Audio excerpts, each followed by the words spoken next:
The desert stretched endlessly under a pale golden sky. The wind moved the sand in long, slow waves like a quiet ocean. Mira stood on a rocky rise, her eyes searching the horizon. She had been on this colony world for 3 years, studying the land and mapping the shifting dunes.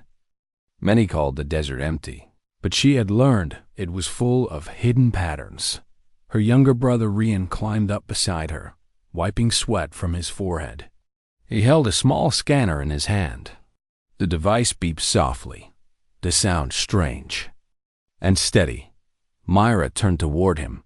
"What is it this time?" Rian checked the readings again. "This is not normal. The energy is too strong, and it is not moving like a storm. It feels fixed, like something solid underground." Mira frowned. The desert was older than the human settlement here. The first settlers had spoken of ruins buried under the sands, but nothing had been confirmed. Most explorers found only stone and dry bones. This felt different. They walked back toward their camp, a small cluster of metal shelters. The other members of the research team gathered around as Rian connected his scanner to the main screen. The image showed a faint shape deep under the sand, far bigger than any natural rock formation.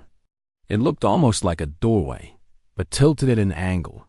One of the older workers shook his head. "You should not go there.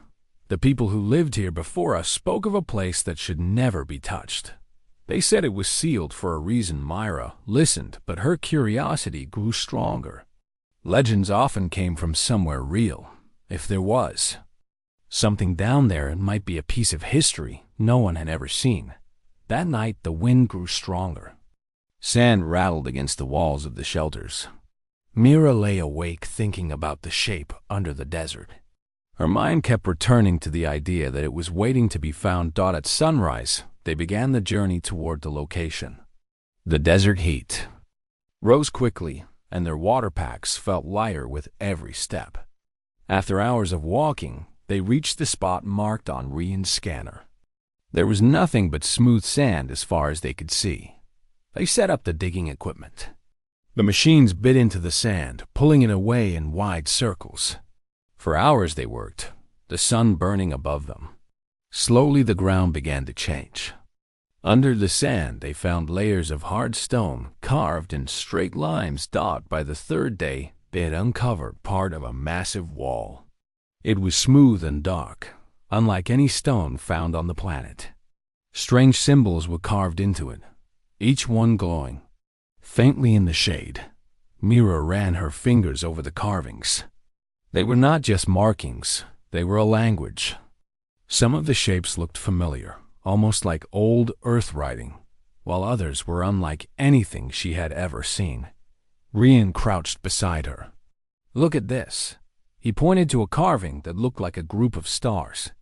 Mira realized it matched a constellation she had learned as a child back on Earth. The idea that someone here had known that same pattern of stars made her shiver.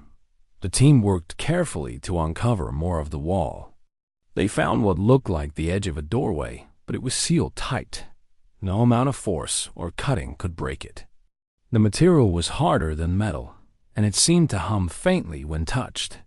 That evening, the team sat around their small cooking fire. The desert night was cold and silent. Some of them argued that they should stop and report their findings to the council. Others, like Myra, wanted to keep going.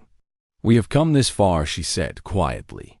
"If this is what I think it is, it could change everything we know about human history." Rian looked uncertain, but he did not argue. He knew his sister well. Once she felt the pull of a mystery, she would not let go.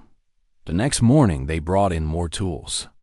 A thin layer of sand still covered parts of the wall, and as they brushed it away, more symbols appeared. The designs grew more complex, showing patterns of circles and lines that seemed to tell a story.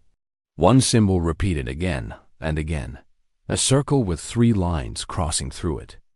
No one knew what it meant, but it seemed important. By the end of the week, they had cleared enough to reveal the full doorway. It was tall enough for 3 people to walk through side by side. At the center was a panel with 12 symbols arranged in a circle. Myra traced them slowly. She felt a strange warmth in her fingertips, as if the stone itself was alive. That night she dreamed of stars swirling in a dark sky and a path leading deep underground. When she woke, the feeling of the dream stayed with her. She could not explain why, but she felt certain the doorway was not just a wall. It was a barrier, keeping something hidden until the right moment. The local elders arrived at the camp the next day. They had heard of the excavation and came to warn them again. An old woman stepped forward, her voice calm but firm. This place is older than your world. It holds a story not meant for open eyes. If you break the seal, you may wake what should never rise. Mira listened, but her heart told her the truth was worth the risk. She thanked the elders for their warning, but told them the research would continue. As the sun set, painting the desert in deep red light, Mira stood before the sealed doorway. The symbols seemed to glow brighter in the fading light, as if reacting to her presence. Somewhere beyond this wall was an answer to a question humanity had never asked, and she knew that soon the door would open. The sun had barely risen when Mira gathered the team. The open doorway stood ahead of them like a dark wound in the desert wall. The light from the carvings was faint in the morning haze, but the air around the entrance still carried that strange, warm breath from the day before. Rian checked his equipment and looked at her. "Are you sure we are ready?" Myra nodded. "If we wait too long, the sandstorms could bury it again. We have come too far to turn back now." The group prepared small packs with water, lights, and recorders. They set a line of markers in the sand to guide them back to the camp. No one spoke much as they stepped into the shadow of the doorway. Inside, the air felt thicker, as if it carried weight. The smooth floor sloped downward in a long, gentle path. Faint light came from the walls themselves, a soft glow that shifted slowly like the light of the moon through moving clouds. The hum they had heard outside was louder here, deep and steady, more felt than heard. The tunnel was wide enough for 3 people to walk side by side, but they stayed in a single line. The walls were not plain stone. Up close, they could see countless thin lines running along them, glowing faintly. These lines curved and crossed each other in patterns that looked almost alive. After a few minutes, they reached a bend. Beyond it, the glow became stronger. The tunnel opened into a vast chamber. The ceiling was high, disappearing in the shadows. The floor was smooth and pale, and the air was warmer here. At the center of the chamber stood a raised platform. On it rested a massive object shaped like an oval, larger than any person. Its surface was dark, with streaks of silver that seemed to shift slowly, as if the material was breathing. Around the platform were more carvings, arranged in circles that spread across the floor like ripples in water. The team approached slowly. The air near the platform seemed to carry a faint vibration, like the sound of a distant storm. Myra reached out but stopped her hand before touching it. "This is not just a tomb," Rian whispered. "It feels more like a container." Myra nodded. "A container that has been sealed for a very long time." They began recording every detail. Lyra studied the carvings while Rian scanned the pod. His scanner showed strange results. The object had a stable energy reading, but it was unlike any known source. It was not just storing power, it was generating it slowly, as if it had been alive all this time. As they worked, a sudden shimmer appeared above the platform. It grew brighter until it formed the shape of a tall figure made of light. The figure was robed and still, its face hidden in shadow, but its outline was clearly human. The entire team froze. The figure raised one hand in a slow, calm gesture. A voice filled the chamber. It was not loud, but it carried a weight that made the air feel heavy. "You have stepped where no living should walk." The words were in a language they had never heard. Yet somehow each person understood them clearly in their own mind. The figure turned its hidden face toward Mira. This place was sealed before your history began. It was not meant to be found. Why? Myra asked, her voice low but steady. What is inside? The figure was silent for a moment. Then it spoke again. Inside rests the first traveler, the one who left your world before your kind learned to count the years, the one who returned carrying what must never be released. The words hung in the air. Rian stepped forward. If this is so dangerous, why not destroy it? The figure's tone did not change. Because some things cannot be destroyed without destroying all. The only choice was to hide it, deep where no eyes could see and no hands could reach. The light of the figure began to fade, but before it vanished completely, it spoke one last time. The choice is now yours. Remember that some doors, once opened, will never close again. The chamber fell silent. The hum returned to its steady rhythm. The team looked at one another, each feeling the same uneasy weight. Mira walked slowly around the platform, studying the lines of silver across the pod. They seemed to pulse gently, like a slow heartbeat. She could not tell if what lay inside was sleeping or simply waiting. They spent hours recording the chamber. They found no other exits and no sign of any living creature. The only thing that moved was the soft shifting light inside the walls. The carvings on the floor showed shapes of stars, planets, and paths between them. Some of the patterns were familiar, but others showed places no human map had ever recorded. By the time they returned to the tunnel, the desert outside was already turning gold with the late afternoon light. As they stepped out, the warm breeze followed them, carrying that same faint metallic scent. That night, no one in the camp spoke much. The words of the figure stayed in their minds. The first traveler. Something too dangerous to be released. A choice that could not be undone. Mira lay awake, staring at the thin ceiling of her shelter. She thought about the hum, the shifting light, and the way the doorway had responded to her touch. She knew the others were thinking the same thing. They had opened a door that was never meant to be opened. And now, whatever was inside the tomb was no longer completely hidden from the world. The morning air was cooler than usual. A thin mist lay over the desert, softening the sharp lines of the dunes. Myra woke early and stood outside her shelter. She could see the shadow of the great wall they had uncovered, rising from the sand, like the side of a sleeping giant. She felt the same pull as before, a quiet force urging her to go closer. Rian joined her with a cup of warm tea. He looked at the wall in silence. Myra knew his thoughts were mixed. Part of him wanted to protect her from danger, but part of him was just as curious. The team gathered their tools and began clearing the last traces of sand from the stone surface. The hum they had heard before was still there, faint but steady, almost like the beat of a slow heart. When the light from the rising sun touched the carvings, they seemed to shimmer. Myra knelt to study the strange symbols again. She traced one with her fingertip, and for a moment she felt a tiny vibration. It was as if the wall was aware of her touch. She did not tell the others about it, not yet. As they worked, they found another section of the wall buried under a heavier layer of sand.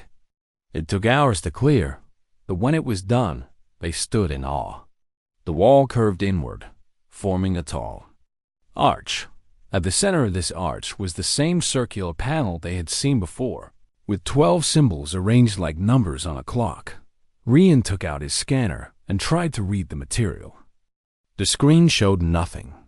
The wall gave no normal readings, almost as if it was not made of any known matter. It was not stone, not metal, and not crystal. Yet it seemed to be all of them at once. One of the younger researchers, Lyra, called out from the far side of the wall. She had found a narrow line that ran from the top of the arch down to the ground. It was so straight and clean, it could have been drawn by a machine. Mira and Rian followed the line with their eyes until they realized it marked the edge of the doorway itself. The problem was clear. The door was sealed so tightly there was no visible gap. No hinges, no locks, no handles. It was like a single solid piece. The team tried their strongest cutting tools. Sparks flew but left no mark. They tried drilling, but the bits wore down almost instantly. Every attempt failed. By midday, the sun blazed overhead. The heat pressed down on them, and their shadows stretched long across the sand. The group rested in the shade of a supply tent. Mira sat apart, her gaze fixed on the circular panel. She kept thinking about the dream she had a few nights before, the one with the swirling stars and the path underground. She could still feel the warmth from the panel in her memory. When the sun began to lower, Myra decided to try something different. She walked up to the panel and placed both hands on it. The stone was cool under her palms. She closed her eyes and let her fingers rest on the strange shapes. Without thinking, she pressed the first symbol at the top. A soft sound came from deep inside the wall, like a chime. The others looked up in surprise. Mira pressed the second symbol, then the third. Each one gave a slightly different tone, like the notes of a distant song. Rian came closer. "What are you doing? I do not know," Myra answered honestly. "But I think this is how it opens." They worked together, pressing different symbols and listening to the sounds. At first it was random, but after a while they noticed a pattern. Some symbols responded only if another had been pressed before it. The sounds began to connect, forming a slow melody. Finally, when the 12th tone faded, the hum in the wall grew louder. A thin line of light traced the edge of the doorway. The arch shimmered as if heat waves passed over it. The door moved without a sound. It did not swing or slide. Instead, it seemed to dissolve into the air, leaving only an open space where solid wall had been. A warm breeze flowed out from the darkness beyond. It carried the faint smell of earth and something sharp, like metal after rain. The air felt heavier inside, as if it had been waiting for centuries to escape. Myra took a step forward, but stopped. The space beyond was dim, lit only by a faint glow from the walls. The floor was smooth and slightly sloped, leading downward. The others gathered behind her. Some looked excited, others uneasy. Rian's voice was low. "We should wait and make a plan. We do not know what is in there." Mira nodded, but her eyes stayed fixed on the passage. The glow from inside flickered, almost as if it responded to their presence. Before sealing the camp for the night, they set small sensors at the doorway to record any changes. The sensors showed a steady low-level energy coming from deep inside. It was unlike any signal they had ever seen. That night the wind returned, stronger than before. Sand hissed across the camp. The glowing doorway stood silently in the dark, the open space a black mouth leading underground. Mira could not sleep. She kept thinking about the tones, the light, the warmth of the air. She wondered who had built this place, and why they had hidden it so carefully. At dawn, she walked alone to the doorway. The desert was quiet, the mist from the morning settling low on the ground. She stood at the threshold, listening. Somewhere far below, she thought she heard a faint rhythmic sound. It might have been her imagination, but it felt like the heartbeat of something old and waiting. She knew they would go inside soon. Whatever lay beyond that first tunnel had been sealed away for reasons she could not yet understand. But the moment the door had opened, the mystery had become part of her. And she was certain of one thing: nothing about their world would be the same after they stepped through. Morning came slowly in the desert. The sand was still cool when Myra stepped outside her shelter. She looked toward the doorway in the wall. The glow of the carvings was faint in the early light, but it was still there, steady as the heartbeat. of the tomb.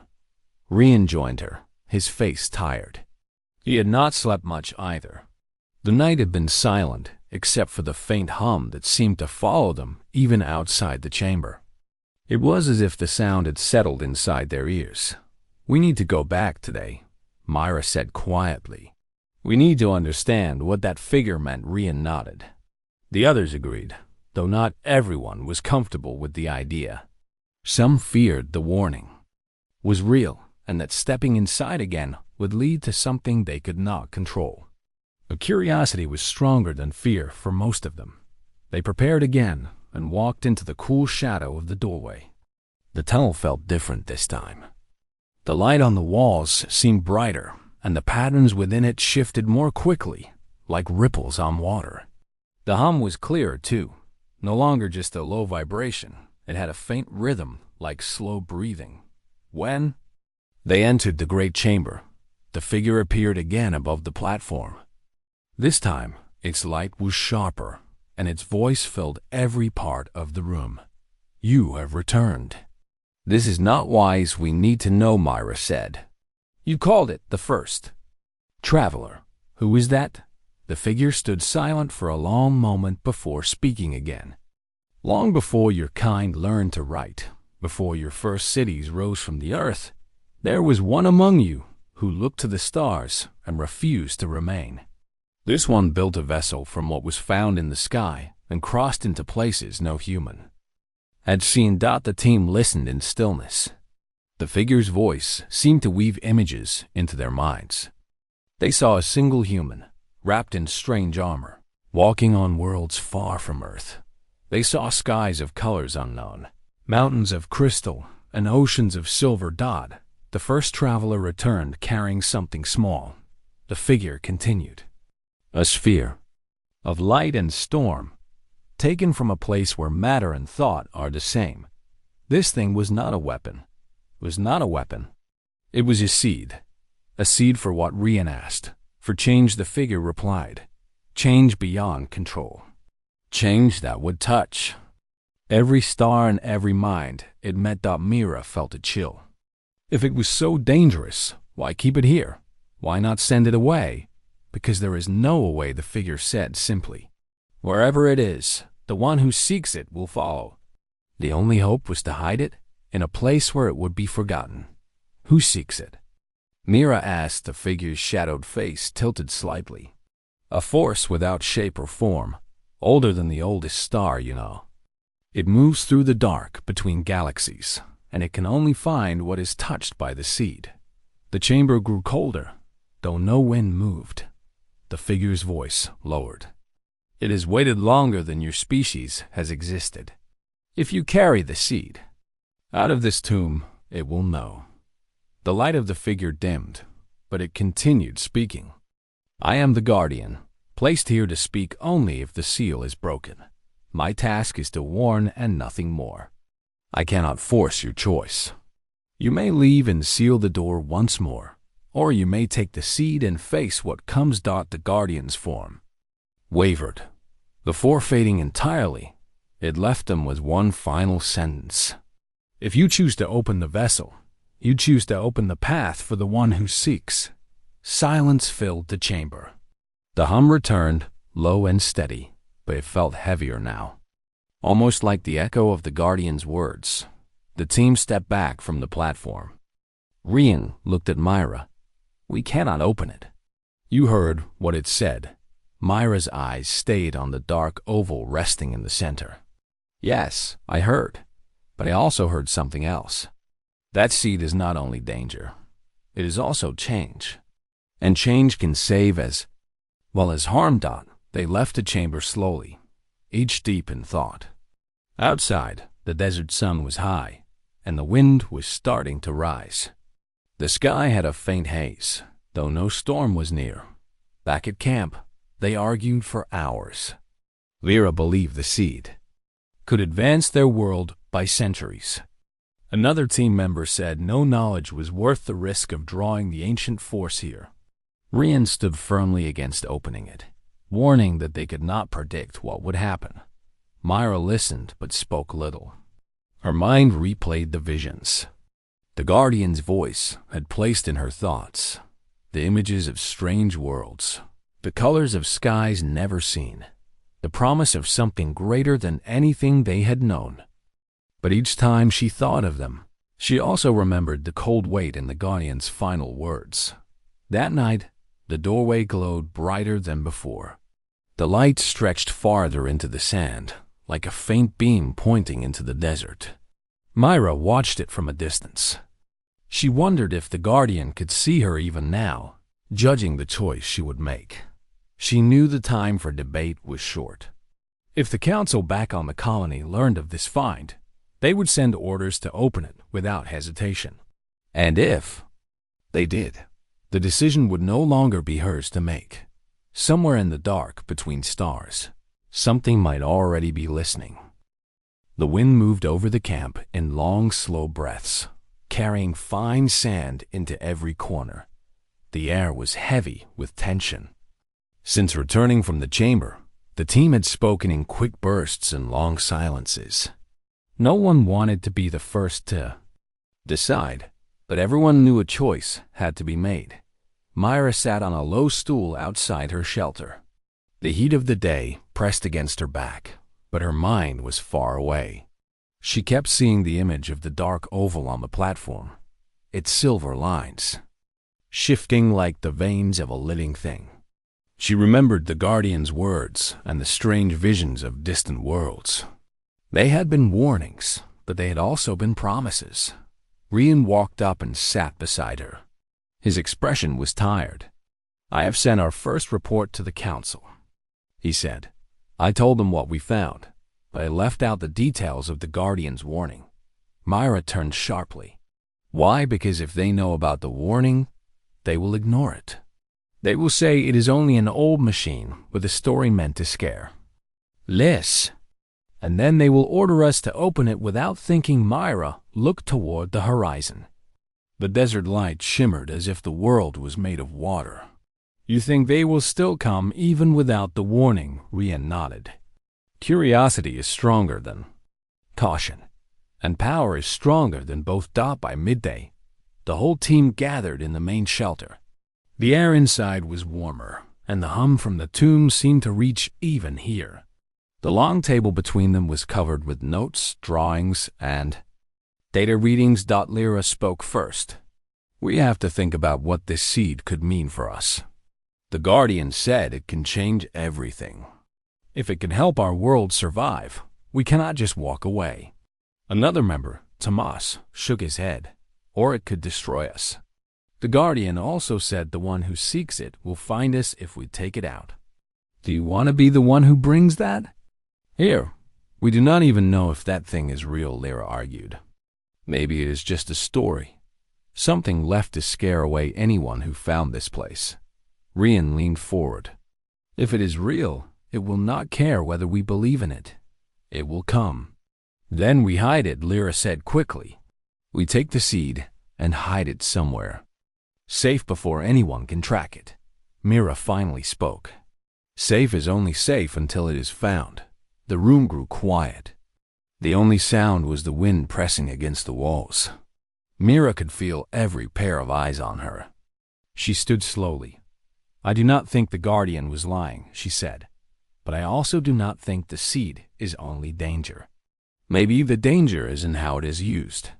Maybe the first traveler brought it back because they believed it could help. The Guardian's job is to keep it hidden, not to decide if it can save us." Her words hung in the air, heavy and sharp. She could see the conflict in the faces around her. They all wanted answers, but answers would only come if they opened the pod. Later that day, a message arrived from the council. Their voice came through the comms unit, clear but distant. "We have reviewed your initial report. The object you describe is to be secured and studied. We are sending a transport with additional personnel and equipment. Estimated arrival 5 days. The message ended. No questions, no hesitation. They were coming. Myra felt the time pressing down on her like the heat of the sun. If they waited for the council, the choice would no longer be theirs. That night, The team sat around a small fire outside. The desert was cool and still. Above them, the stars stretched endless and sharp. Myra's eyes moved across the sky until they settled on the constellation carved into the wall of the tomb. The same stars that the first traveler had known. Rian spoke softly. If we are going to make a choice, it has to be soon. Once the council arrives, they will take control. What would you do if it was only your choice? Myra asked. I would seal it again, Rian said without pause. I would bury it so deep. No one could ever find it. And if sealing it meant losing something that could save millions, Myra asked. Rian looked at her for a long moment. Then I would still seal it. Because if we are wrong, we lose everything. Myra could not answer. She felt the pull of both paths, the safety of closing the door forever, and the risk of opening it to something greater. In the quiet that followed, Lyra's voice rose from the shadows. If we open it, we do it together. No one person makes the choice for all. And if we do not open it, Tomas added, we seal it together. The agreement was silent but real. No matter what, they would decide before the council arrived. In her shelter that night, Mira lay awake. The hum of the tomb seemed louder, as if it was waiting for her decision. She thought of the guardian's shadowed face, of the silver lines on the pod, of the strange sphere of light in the visions. She thought of the force in the dark between stars, patient and searching. The desert outside was calm, but in her mind, she could already hear the sound of something moving toward them. From far away. The night passed slowly. Every sound outside the camp felt louder than usual. The wind moved softly over the sand, but Myra's mind was too restless to hear anything else. She lay in her shelter, staring at the faint shadows on the ceiling, thinking of the pod inside the chamber. The council's transport was only 5 days away. Whatever choice they made had to be made soon. Before sunrise, Myra stepped outside. The desert was cold and pale in the early light. She could see the doorway in the distance, its faint glow still visible. Rian joined her a moment later, holding 2 cups of warm tea.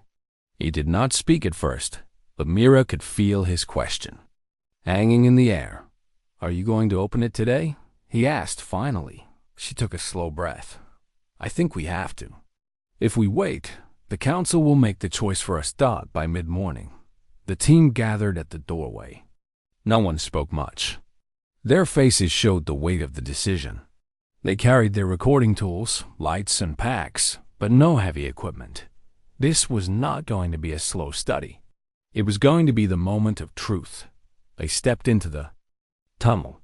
The glow along the walls was brighter than before, as if the place knew what they had come to do. The hum was louder too, steady and deep. When they entered the great chamber, the pod on the platform seemed more alive. The silver lines across its surface moved slowly, shifting like water under light. Myra walked to the edge of the platform. Her hands trembled, but she kept them steady as she reached for the carvings at its base. Rian stood beside her, his jaw tight. Once we start, there is no turning back, he said. I know, Myra replied. But whatever is in here has been waiting for someone to decide. Today, that is us. Lyra and Tomas joined them. Together, they began pressing the carvings in a sequence they had guessed from the patterns on the walls. Each touch sent a soft chime into the air. The tones were slow at first, then faster, forming a gentle rhythm that matched the hum in the chamber. When the last tone faded, the silver lines on the pod flared bright. The surface rippled like liquid. Then, slowly it split down the center. A faint breath of warm air escaped, carrying a scent of earth and something like rain after a storm. Inside lay a figure human in shape, but different in detail. The armor that covered them shimmered with colors that shifted like oil on water. Their skin was pale, almost translucent, and their hair was silver white. In their hands they held a crystal sphere that seemed to contain a storm of light and shadow swirling endlessly. No one spoke. The sphere pulsed gently, and with each pulse, the walls of the chamber responded, sending waves of light along the carvings.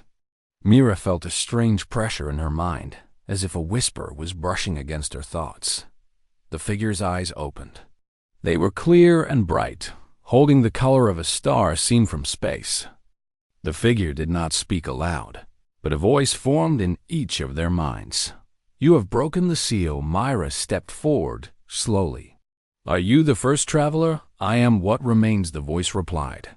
"My journey ended long ago, but the seed remains." They lifted the sphere slightly. The storm inside it shifted, and Myra saw flashes, worlds rising from barren rock, cities floating in the skies, oceans boiling under alien suns. She saw hands of many shapes building and creating. Then she saw them breaking and burning.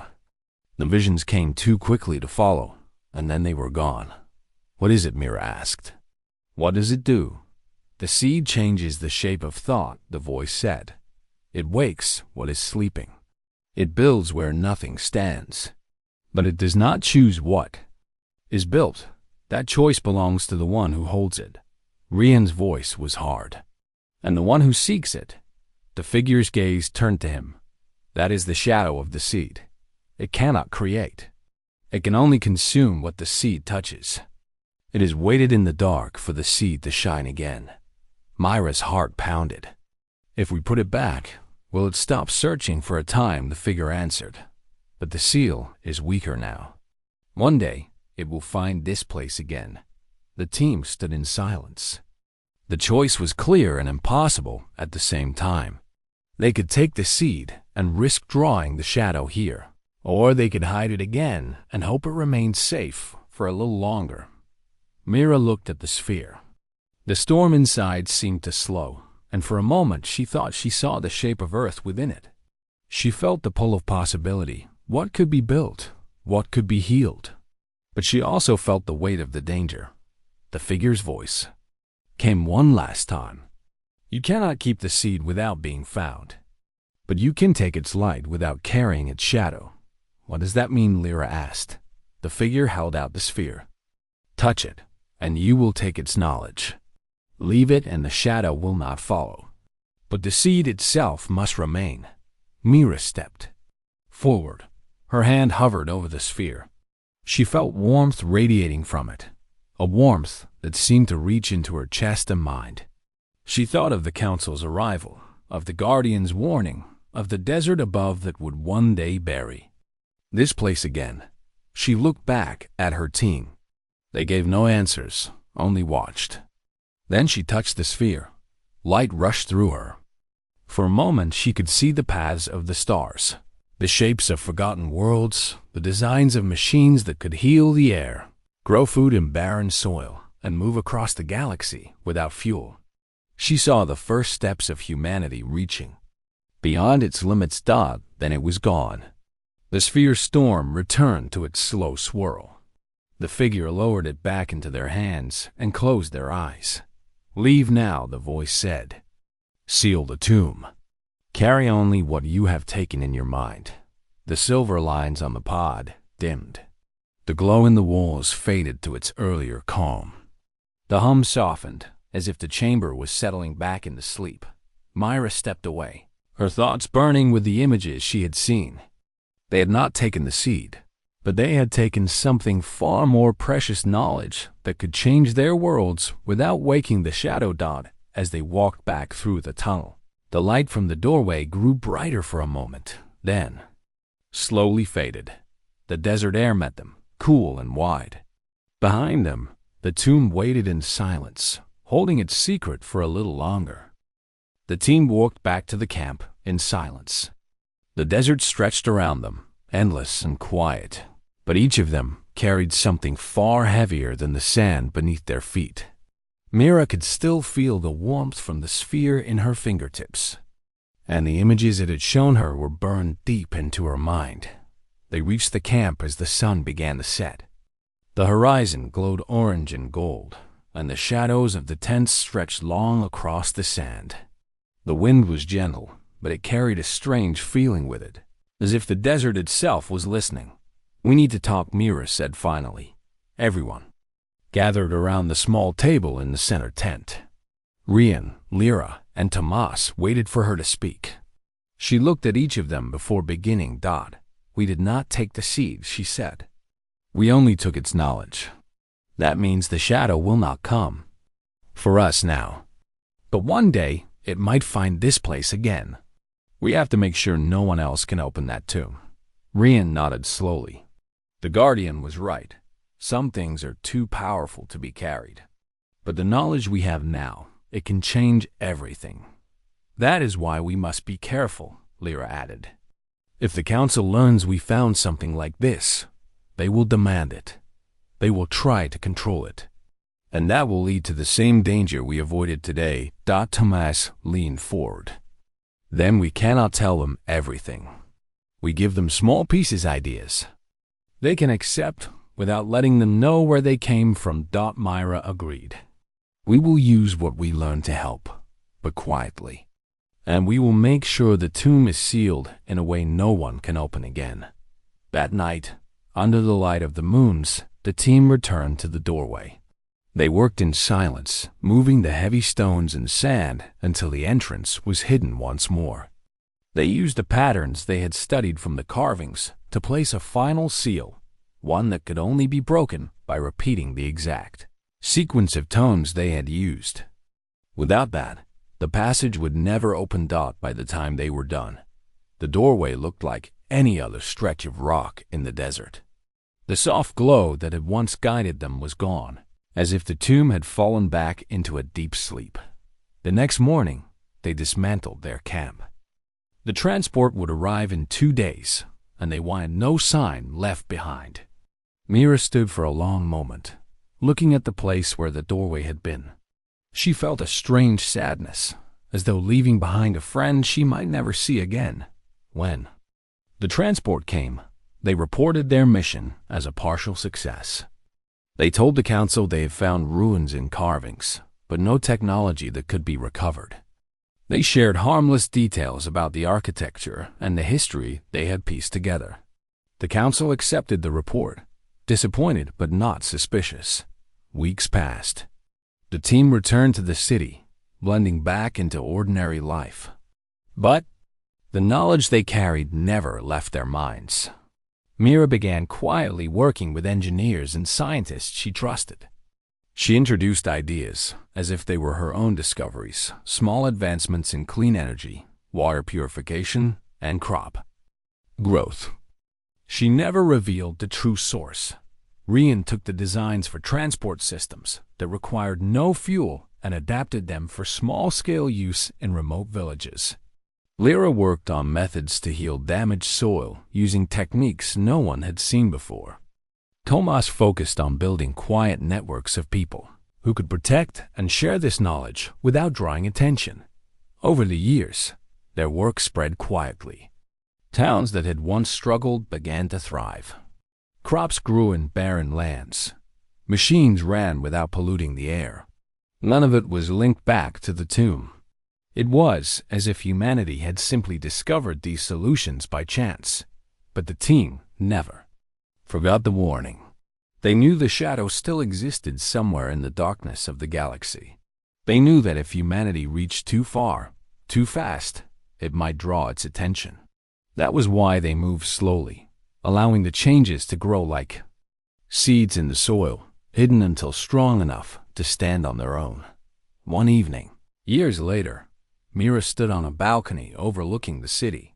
The lights below were brighter than she remembered from her youth, but the air was cleaner and the sky clearer. Rian joined her, his hair touched with gray. "Now, do you ever think about the Guardian?" he asked. "Every day," Mira said. "Sometimes I wonder if they still wait in that chamber, holding the seed. Other times, I think they were only meant to be there until we came. And now they are gone. Do you think we made the right choice?" Rian asked. Maya smiled faintly. "We kept the shadow from finding us. We gave our people the chance to grow without the way of a weapon they could not control." "Yes, I think we did." They stood in silence for a while, watching the stars. Somewhere out there, the shadow was still moving, waiting. But humanity was moving too slowly, carefully, and with purpose. Far away, deep under the sands of the desert, the tomb remained sealed. The platform stood quiet, the pod still holding the figure and the seed. The chamber's hum was soft and steady, like the breathing of something asleep. And though no one could see it, the silver lines on the pod glowed faintly for a moment, as if in response to something far away. Then they faded again, leaving the chamber in darkness. The desert above stretched on under the starlight, silent and endless. The tomb had been found once, and perhaps one day it would be found again. But for now, it waited its secret safe. Its story known only to the few who had touched its light and chosen to walk away.